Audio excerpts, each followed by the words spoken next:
Matthias Tell, Carve, in the last hour, a twist. For those who missed it, tell them what's happened. Well, it looks like he has rejected the chance to move from Bayern Munich to Tottenham in a permanent deal worth around £50 million.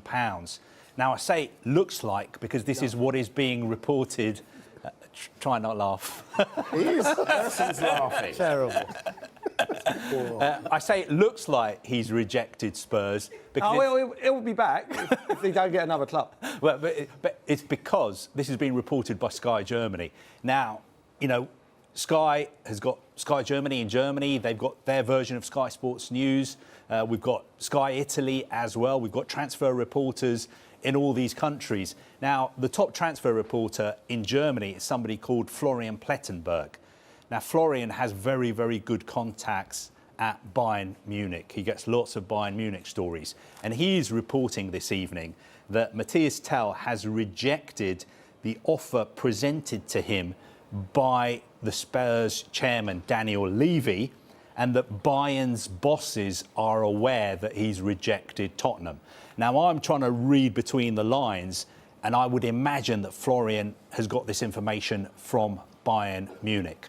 He is saying that Tell has rejected Spurs, but he is open to a loan move to, and he's putting it in this order, Manchester United, Aston Villa and Chelsea. Wow. But not Spurs. Paul Merson. No, he can't go Spurs now, then. Your reaction? Yeah, he can't go Spurs now. The fans won't be happy with that. As soon as they hear that, and them three don't come in, and he ends up at Tottenham, the fans won't be happy with that. Daniel Levy was heavily involved in this. They really wanted him. Are you surprised he didn't get it over the line? Yeah, I am surprised, but then the way Tottenham are playing at the moment, I'm not surprised. But he's a good young player, and everyone knows I got a lot of love for Tottenham, so it's a bit disappointing when you hear a young player like that can't come in. Will he be a regular? I understand Solanke's injured at the moment, and he might get that opportunity, but they're the type of players Tottenham should be signing. But I know Man United's inferior, bigger club than Tottenham. I totally get that, but the way Man United are playing at the moment, the way Tottenham are playing, I think I'd rather go to Tottenham at the moment if I was him, but that's probably with my Tottenham head on. What was the order of the clubs again that Florian said?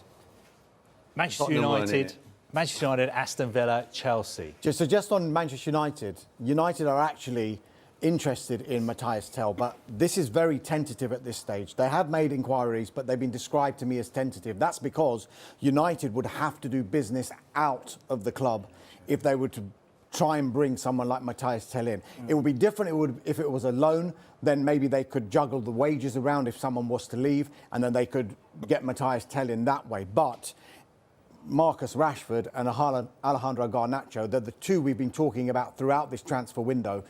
And I know you could say, oh, they could release a player and another position in that squad, but it would also be to do with the squad space and the salary as well. So if they were to lose a forward, they'd then want to recruit one as well. So if they're interested in Tell, they'd probably have to release one of these two. Paul, is this embarrassing for Spurs that a player doesn't want to go there? No, I wouldn't say that. No, I wouldn't say that. I mean, he's coming from Bayern Munich, so he's not coming from a lesser team. No disrespect to Tottenham, but he's coming from a huge team.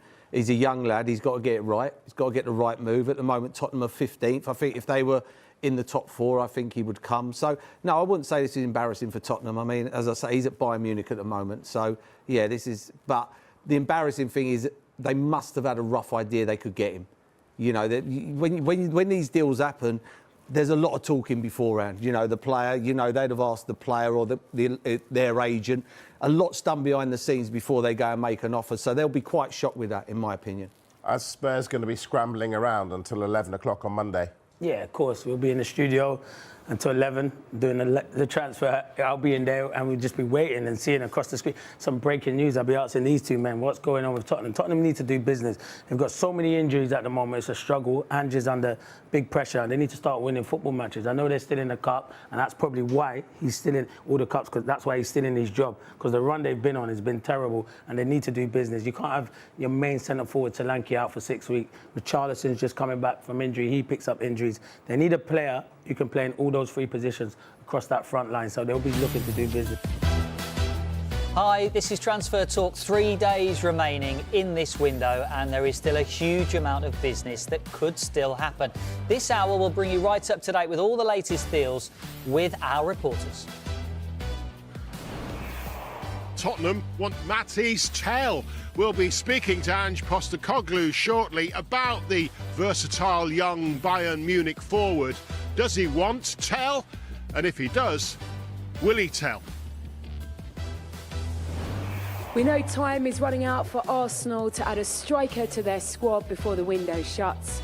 We also know they had a bid for Ollie Watkins turned down. We'll have the very latest from Mikel Arteta a little bit later this afternoon. As well as that, big developments surrounding the future of Kaoru Mitoma this afternoon.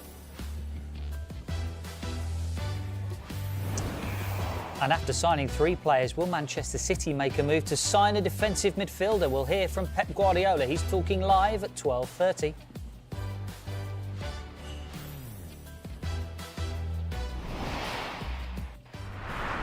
Very good afternoon to you at home. We've got Flex, we've got Molly Stevens and Dan Bardell in the studio with us. We'll talk to them in a moment. We're going to start, though, with Matthijs Tel, who is a wanted man today. Tottenham, the first club to make their move to sign the Bayern Munich player. We can talk live to Gary Cottrell now, who's going to be speaking to Ange Postecoglou today. And Gary, Spurs face tough competition if they are to get their man. Yeah, in about an hour and a half, we'll be speaking to Ange. It's not long since he last spoke, and he was asked about this player after that victory last night, but we'll be asking him again, of course. It'll be a kind of case of show and tell, won't it? We'll show him what we think we know regarding a move for Matthijs Tel, and he'll hopefully tell us what he feels about it all, whether it's a deal that's likely to happen in the remainder of this transfer window. He's a player, it would seem, in demand. He's young, he's 19, he's fast, he knows where the goal is, he knows about an assist, he's versatile as well. And of course he wants to play more, which is why there are a few clubs now interested in giving him some playing time in the Premier League and further afield, Saudi Arabia, for example. But we understand that Tottenham are the only team to come in with a bid to buy the player. This £50 million bid, which the club, Bayern Munich, have certainly entertained that idea. But it's the player now who hasn't decided, first of all, whether he wants to leave Bayern Munich. He's not getting the playing time that he would want under Vincent Kompany. Just 7 starts in the Bundesliga. Sorry, 7 appearances, I should say, in the Bundesliga. Not starts at all, just 2 starts. And he hasn't completed a full 90 minutes. It contrasts with last season when he was a mainstay under Thomas Tuchel. So will he want to move away and get football? And if he does want to move away, will he want to make it a permanent move? Potentially not, we hear. He might just want to go on loan because he sees himself as having a future in the long term at Bayern Munich. So Tottenham potentially leading the race for him, but still a long way to go if they're to bring him here, of course, as the window gets ever so much closer to closing. We'll ask, of course we will, Ange Postecoglou about him, and as I say, it'll be interesting to see how much he does manage to tell us about Tel. We'll do our best, won't we, Gary? Thank you very much for the moment. The other huge story early this week saw Arsenal make a bid to sign Ollie Watkins from Aston Villa. Gail Davis will be speaking to Mikel Arteta later. She joins us live now. Gail, Villa don't want to sell. Can we expect another bid then to be made for Watkins from Arsenal? Very good afternoon. Yeah, it took us all maybe a little bit by surprise, but the bid was rejected by Aston Villa. They do not want to sell, and the valuations of the players were around about maybe £20 million apart, Arsenal putting in around 40, and Villa believing that he's worth more towards 60. And then because of the clarification of when that bid came in and when it was announced, no one has necessarily confirmed. It came out, didn't it, the story just before they played their Champions League game. And in the meantime, John Duran looks set to leave to Al Nassr. Remember, their deadline in Saudi closes today. And therefore, Villa don't want to leave themselves short. They're having another good season. They finished in the top 8, so they're through to the rounds of 16. They've also got the opportunity of qualifying for the Champions League again. So it is hard to see, isn't it, that deal going through in the next few days and leaving themselves Aston Villa short. What you would say is 29-year-old in Ollie Watkins. We know he's a bit of an Arsenal fan. And it would, you suspect, be quite a dream move for somebody that's worked so hard to come up through the ranks. But yeah, we'll have to wait and see. But looks a little bit unlikely, doesn't it, at the moment? Yeah, what about other options then for Arsenal? Mikel Arteta's gone on record saying they need to get a striker in. Do they have other irons in the fire?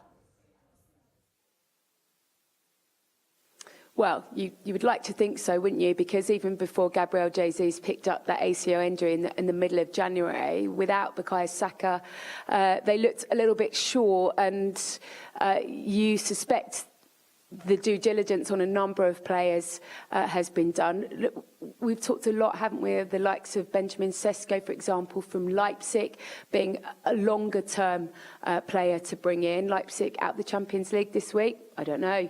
Maybe if figures can add up, he could be a sort of deal that would come forwards. You know that Arsenal fans would dearly love to see the likes of Alexander Isak at the club as well. Matthias Tel was one of the other clubs Arsenal had been talked about being linked with him too, but it looks like he's going, if he's going anywhere, it's to the other side of London. What you would say is that a couple of years ago, I remember Arsenal being very, very quiet in the window. The Mudryk deal was the only one that was being talked about.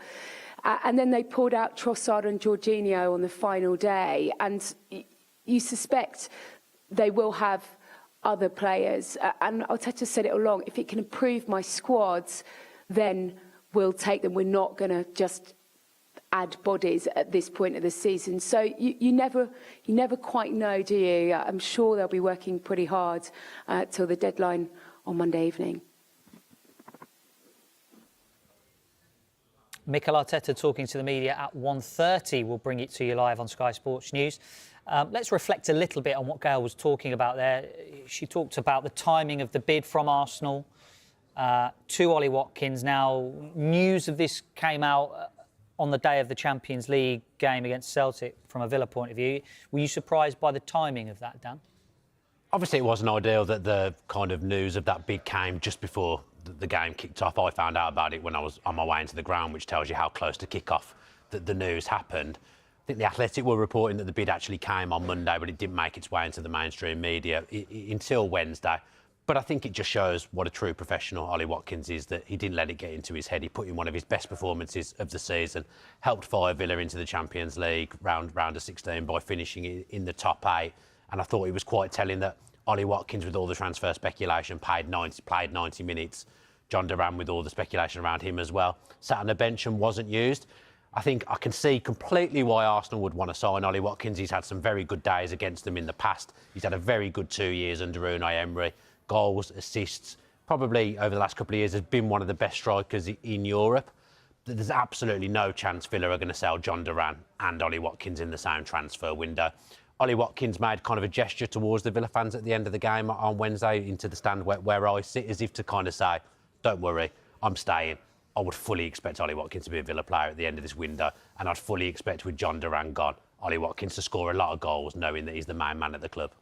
What are you laughing at? Off, that means. Kiss of death. Q deadline day, last couple of hours, but no, I'm only messing with you. I agree with you, Dan. But what I would say is, though, it would be really interesting if Arsenal up this bid to substantial money.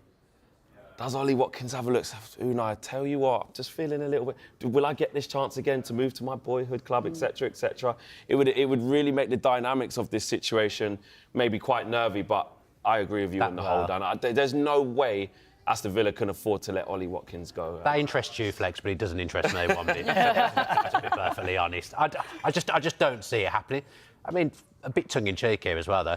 Villa and Arsenal are both top 4, top 5 Champions League teams. You're selling to a direct rival in some ways if you do lose him, don't you? And you alluded to it a little bit there, but how important is Ollie Watkins for Villa's future ambitions and their current ambitions this season? Oh, absolutely. He has been and is Unai Emery's number one. There's been no doubt in that, even with John Duran in the fold and coming on and scoring those late goals that have been so important to them. So it's no doubt that Unai Emery wants him to stay at the club. I mean, He has scored double-digit goals every season he's been at Villa. He has been a phenomenal player for them. He's been a consistent player for them. From an Arsenal perspective, I can see exactly why they want him. He would be their perfect number 9.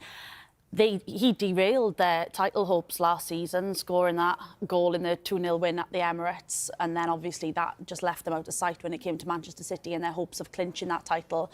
Ollie Watkins is a consistent performer, has performed at non-league, League 2, Championship level, Premier League, into the Champions League as well. He has been such a pivotal part of Unai Emery's squad.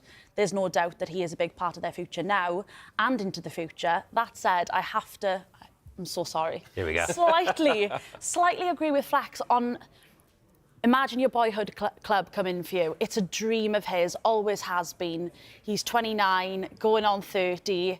Is it now or never for him? I'm with you. I don't think it'll happen in this window. It won't happen in this window now because of the John Duran exit. But I think could his head slightly turn? No, I think that clip that was played yesterday it was from 2020. He was at Brentford at the time, talking about it being a massive dream. At the time, he's a Championship striker. Of course, it would have been his dream to play for Arsenal. I'm sure he's fulfilling his dreams and more playing for Villa in the Champions League and high up in the Premier League. I'm sure he'll be fine. Dan's holding on to hope. He won't go. He won't go. No, he won't go now. OK, well, we'll try and get a little bit more about Ollie Watkins and Arsenal's search for a striker from Mikel Arteta. At 1:30, he's going to talk to the media. At the same time, Ange Postecoglou, the Tottenham manager, also speaks to the media. And let's discuss a little bit more what we talked to Gary Cottrell about at the top of the show and Mattis Tell, because Tottenham and Bayern Munich have reached a verbal agreement on a £50 million transfer for him. Still plenty of moving parts in this one. Molly, how much of a boost would this be for Spurs if they manage to get this done? Oh, a really big boost. They need reinforcements all over the pitch. There's no doubt about that. But I think that's been, proven with Dominic Solanke out for an extended period. Brennan Johnson's out as well. Clearly, this 19-year-old player is a special one, because why else would he have been linked with 5 Premier League clubs? Arsenal, Chelsea, Manchester United, Villa and Spurs. He's a young, quick, attacking player, can score goals. Harry Kane himself has been praising him very highly, how he's been at the club, his attitude, his personality, the way he's adapted to the club, and how he hasn't given up in training despite not getting the game time that he wants. Bayern and Spurs have a fantastic relationship, we know, given Harry Kane and Eric Dyer moved from Spurs to Bayern. There's no doubt that will have had a part to play in the potential move that Matthias Tal could make to Spurs. And also Harry Kane, his teammate at Bayern, will sing praises of Spurs. There's no doubt about it. I think obviously this decision is up to the player, and whether or not the player does decide on Spurs will be one thing. But if you look at those clubs that are linked to him and the game time he could get at various clubs, I think Spurs would be the best fit right now. But that said, loan or permanent deal, yes or no to Spurs, there's still a lot to be decided. That said, a brilliant boost for Spurs fans. We're also hearing that Manchester United also in the race for Tell, according to Sky Germany. United making contact over a loan deal. If you had a kind of list, Flex, of areas that United need to strengthen, where would the forward positions lie on that list? Yeah, I think Manchester United have had problems this season with the likes of Rasmus Højlund and Joshua Zirkzee in the 9 position. So I think that would be something Ruben Amorim would want a long-term successor to fit his style. Both can improve, I understand that, but have flattered to deceive for different reasons. The 10 positions are interesting. Manchester United, we saw Kobbie Mainoo play in an advanced 10 position last night. Alejandro Garnacho, there's been a lot of speculation regarding whether he can or can't fit the system, but also there's been speculation about his future at United as well. But that seems to be at a lull at the minute between Chelsea and Napoli in terms of whether Garnacho will leave. So he wouldn't be the automatic starter that he probably wants, but there's a high chance he can get games, especially if Garnacho does leave later on in the window. So you can't rule anything out, but I think he'll be an attractive player to Ruben Amorim. I think he can play in the 9, he can play in the left 10. He's versatile, can also play on the right as well. So a welcome addition to Man United squad if it did arise, but be interesting to see what he wants, because he needs to look at it. Is he going to play at Chelsea? Is he going to play more at Spurs? Is he going to play more at United, etc., Arsenal? So he's got a lot of options to pick, Matthias Tel, and it'll be interesting to see what happens in the remaining few days of the window. Coming up, we'll hear live from Manchester City manager Pep Guardiola. On the way next, though, we're heading to the Chelsea training ground. We'll hear what Enzo Maresca had to say about incomings and outgoings before the deadline.